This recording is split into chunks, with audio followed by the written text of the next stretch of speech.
নমস্কার বন্ধুরা, শুভ দুপুর সকলকে। আর আজ আমি তোমাদের সামনে দেখাতে চলেছি ত্রিবেণী গঙ্গার ঘাট, যাকে ত্রিবেণী তীর্থস্থান বলা হয়।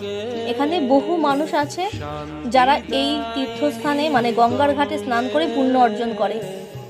তো আমার বাপের বাড়ি ত্রিবেণী। দেখো, এখানে প্রচুর ঠাকুরের মন্দির রয়েছে। গঙ্গার ঘাটে স্নান করে সবাই এখানে পুজো দেয় এবং এখানে যারা ভিক্ষুক রয়েছে তাদেরকে ভিক্ষা দান করে। আর তার পাশে রয়েছে ত্রিবেণী শ্মশান ঘাট, যেটা আমি দেখাতে পারলাম না কারণ আমি শ্মশান ঘাটে এখন ঢুকবো না। আর রাস্তার দুধার দিয়ে দেখতেই পারছো প্রচুর ঠাকুর আর শাখার দোকান রয়েছে। এখানে শাখাগুলো খুবই সস্তা। তো আমার খুব ভাল লাগে এই জায়গাটা আসতে।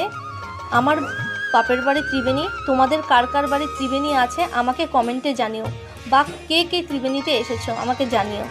ঠিক আছে, ধন্যবাদ, টাটা।